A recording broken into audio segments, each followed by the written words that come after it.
Assalamualaikum warahmatullahi wabarakatuh. Welcome back to Fahri Muhammad Rosa YouTube channel, dan ini bukan review. Oke, apa kabar teman-teman semuanya? Semoga kabar baik dan tetap sehat selalu ya. Di masa pandemi yang masih belum ketahuan ya akhirnya kapan. Semoga teman-teman tetap terjaga kesehatannya dan tetap menerapkan 3M ya, tentu saja. Mencuci tangan dengan sabun, memakai masker, dan menjaga jarak.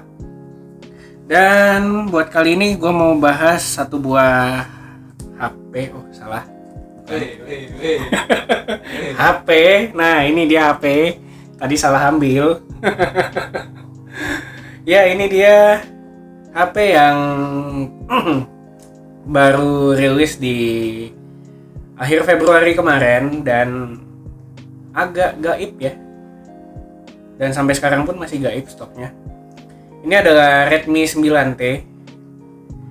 Harga resminya itu untuk varian yang 4/64 yang RAM 4 internal 64GB itu harga resminya 1.999 ya, 1.999.000. Tapi untuk di marketplace agak susah nyari di harga segitu. Jadi kalian bisa dapat di harga 2,1 jutaan. Dan untuk varian yang 6/128 itu bisa didapat di harga 2,4, sekitar 2,4, 2,5 lah.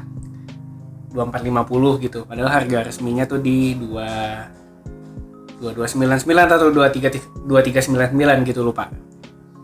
Gitu. Dan yang gue pegang ini varian RAM 4GB dan internalnya 64GB. Dan sebelum ngebahas handphone ini lebih lanjut, buat kalian yang belum subscribe, boleh di subscribe dulu channelnya. Dan jangan lupa aktifin juga lonceng notifikasinya biar kalau ada video baru dari gue, kalian bisa langsung dapat pemberitahuannya. Oke, sebelum gue ngebahas si handphone ini lebih lanjut, sebelum gue ceritain soal pengalaman pemakaian gue dengan HP ini, kita lihat dulu nih unboxingnya dan gimana sih penjelasan desainnya. Jadi kalau biasanya gue yang ngebuka boxnya segala macem, tapi kali ini kita akan serahkan pada mas-mas editor yang satu ini. Ya, di sini ada box Redmi 9T. Kayak gini boxnya. Di depan ada gambar HP-nya, ada tulisan Redmi 9T. Dari sini udah kelihatan ya model HP-nya kayak gimana. Nih, ada tulisan Redmi segede gaban di belakangnya. Di pojok kiri atas ada tulisan garansi resmi Xiaomi, kami buatan Indonesia. Terus di pojok kiri bawahnya ada tulisan 6000 mAh. Berarti baterainya berapa? 3000 mAh. Enggak dong, 6000 mAh dong. Nah, di sebelah kiri ada tulisan Redmi 9T. Di kanannya juga sama. Atas bawah kosong. Di belakang ada keterangan spesifikasinya. 48 megapiksel AI quad kamera, 6000 mAh high charge cycle battery, Qualcomm Snapdragon 662, dan ukuran layarnya 6,53 inci Full HD Plus dot drop display.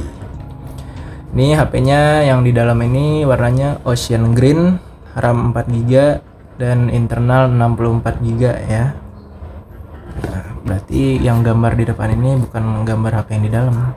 Ya, oh gitu. Ini warna biru soalnya yang di depan. Oh gitu. Ya. Mungkin gambarnya gitu semua kali ya. Ya, bisa jadi. Kita buka boxnya. Nah, ini ada surat cinta dari bos Xiaomi, Alvinse. Bosnya Xiaomi Indonesia ya. Terima kasih telah memilih produk Xiaomi. Sama-sama. Selamat datang di keluarga Xiaomi. Selamat datang. Di sini ada. Nggak ada tulisan welcome di situ macam keset gitu, nggak ya? Nih mengingatkan saya sama satu produk nih. Design by Xiaomi, by Redmi. Kayak produk sebelah. Nggak ada yang Californianya kan? Nah, itu dia. Produk sebelah. Sini ada SIM ejector. Bentuknya kayak gini. Lucu bentuknya. kayak kaca pembesar gitu, bulat. Di dalamnya ada casing dan kitab-kitab, panduan pengguna, quick start guide, dan ada kartu garansi ya. Panduan yang nggak bakal dibaca sih. Gitulah. Sini casingnya jelly case bening yang nanti akan menguning seiring berjalannya waktu. Tuh. Oke, udah nggak ada Waktu lagi. yang akan mengubah semuanya ya. Aduh, ngeri. Nih di sini ada HP-nya Redmi 9T. Oh, keren pas dibuka nggak ada HP-nya takut. Waduh. Kita singkirin dulu. Nah, ada pembatasnya di sini.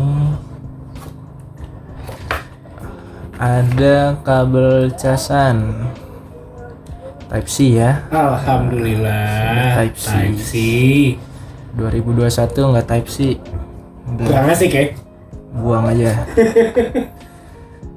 Di sini ada kepala charger yang fokus. Nah, yang output maksimalnya 2,25 mana sih? Oh, 22,5 watt Oh, lumayan cepat. maksimalnya.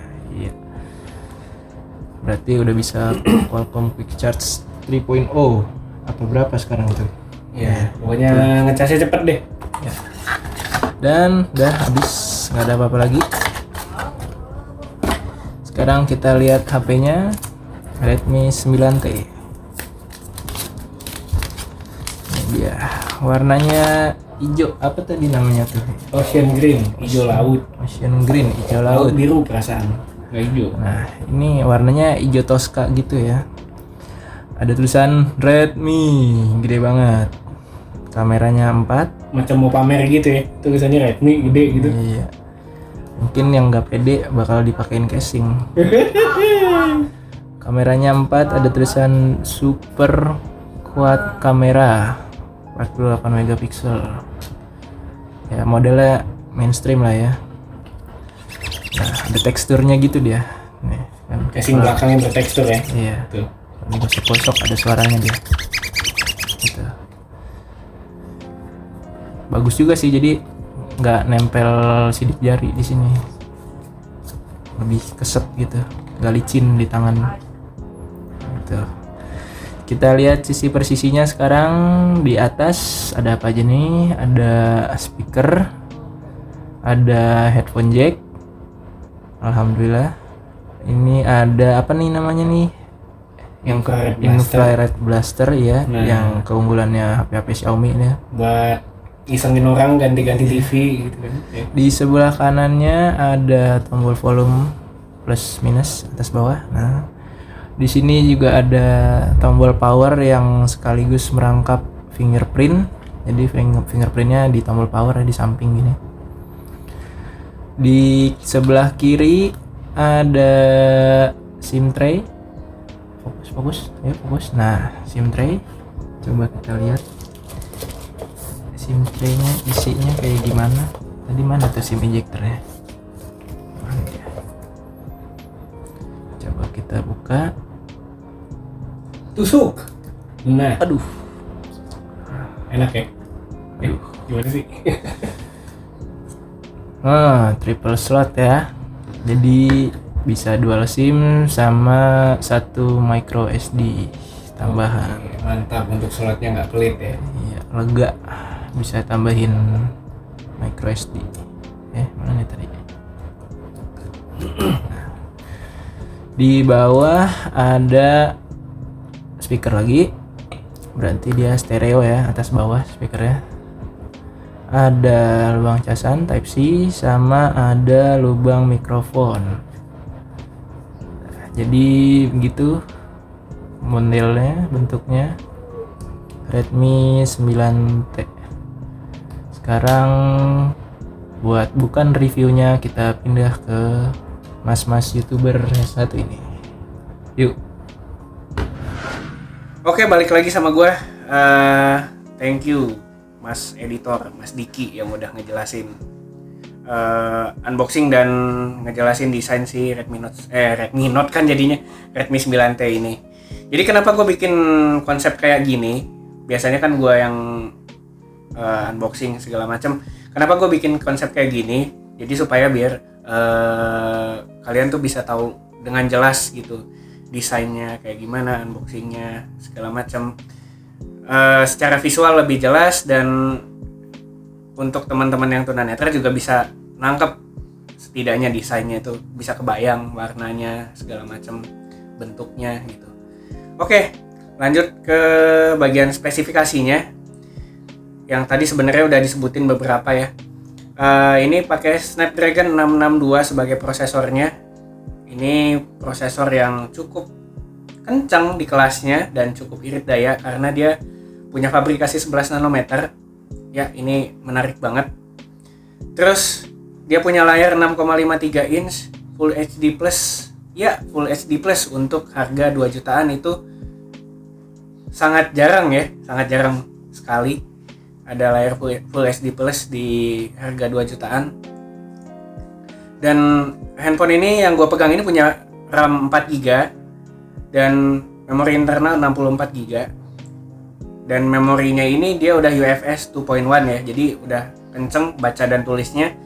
Dan ada lagi varian yang 6/128, jadi RAM-nya 6GB, memori internalnya 128. Bedanya yang 6/128 ini dia udah pakai UFS 2.2, UFS 2.2.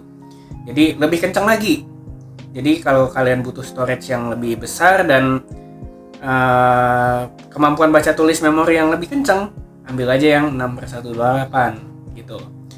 Terus dia punya kamera belakang ada 4. Ada 48 megapiksel kamera utama, 8 megapiksel kamera ultrawide, 2 megapiksel kamera depth sensor, dan 2 megapiksel lagi untuk kamera makro. Dan kamera depannya 8 megapiksel. Kemudian baterainya 6000 mAh, support pengisian daya 18 watt. Ya memang tadi chargernya dia support sampai 22,5 watt, 22,5 ya. Tapi handphone ini supportnya cuma sampai 18 watt dan itu cukup kencang. Ya, cukup kencang. Jadi gue udah ngetes untuk ngecharge handphone ini dari 20% sampai 100% itu kira-kira makan waktu sekitar 2,5 jam. Ya, lama dong. Enggak lah, baterainya 6000 mAh kok. 2,5 jam ya oke lah gitu, termasuk lumayan cepet lah gitu. Jadi misalkan pagi-pagi gitu bangun tidur ngecharge, tinggal mandi, ditinggal sarapan, tinggal dandan, udah penuh. Nah, asik kan? Terus untuk kemampuan gaming dari handphone ini cukup oke juga di kelasnya. Dan di sini ada dites dengan beberapa game. Gue ada tes dengan Mobile Legend ini dia support high frame rate ya di sini. Dan untuk PUBG dia bisa smooth high dan balance medium, sorry. Jadi cukup playable dan ketika dimainin nggak terlalu panas. Dan pengurangan baterainya juga tidak boros. Jadi untuk satu game satu kali main itu kurang lebih setengah jam itu cuma berkurang sekitar 8% baterainya untuk PUBG. Dan nanti si gamenya ini mungkin bisa ditampilkan ya, si Mobile Legend sama si PUBG. Dan gue juga ngetes pakai game yang kayaknya game paling berat sekarang deh ya, yang ada di Android gitu, Genshin Impact. Ya, bisa nggak main Genshin Impact di sini?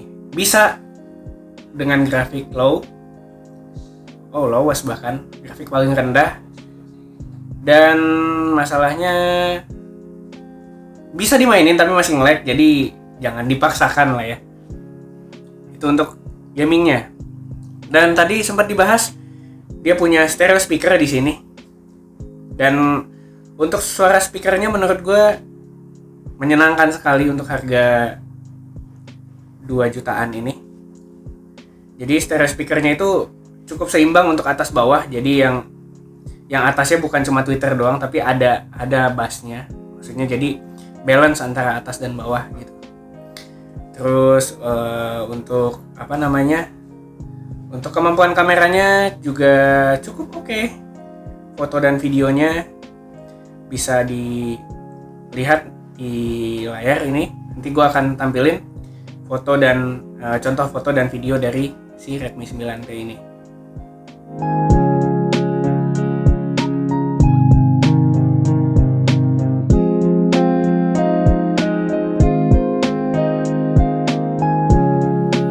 Oke, ini adalah contoh perekaman video kamera belakang dari Redmi 9T.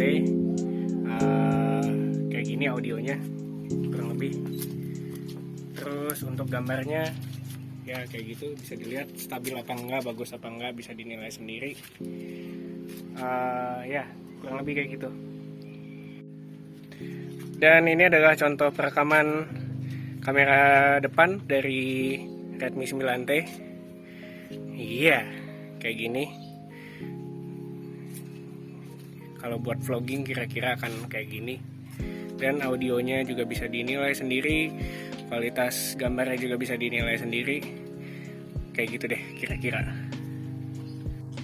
Dan ada satu yang belum gue bahas tadi, yaitu sensor-sensor di handphone ini. Ya, ini dia punya sensor yang cukup lengkap, tapi dia minus untuk sensor gyroscope. Jadi gyroskopnya cuma gyroskop software. Jadi untuk main PUBG gitu mungkin gyroskopnya itu nggak terlalu akurat. Dan untuk keamanan di sini ada fingerprint di samping yang cukup cepat. Nah, ya cukup cepat ya fingerprintnya. Terus untuk aksesibilitas gimana? Nah, buat pengguna tunanetra nih, aksesibilitasnya ya layaknya handphone Xiaomi lah ya, cukup enak dipakai. Cuman mungkin ada kendala sedikit ketika kita baru aktifin handphone ini, baru keluarin dari kotak. Itu keyboard bawaan Xiaomi memang dia nggak kebaca sama talkback. Jadi solusinya mungkin di setup dulu sampai akhir, sampai selesai setupnya. Nggak perlu masuk ke Google dulu, ke Play Store maksudnya, masuk akun nggak perlu. Jadi nanti diaktifin dulu Google Keyboard di menu settingan, di menu pengaturan maksudnya, settingan bahasa gua. Di menu pengaturan aktifin dulu Google Keyboardnya, baru kalian bisa setup si Play Store dan yang lain-lainnya. Itu aja sih kekurangannya sebenarnya. Jadi gimana kesimpulannya untuk handphone ini? Menurut gua Redmi 9T ini untuk budget 2 jutaan sangat worth it. Sangat worth it ya, dengan segala kemampuan yang dia tawarkan.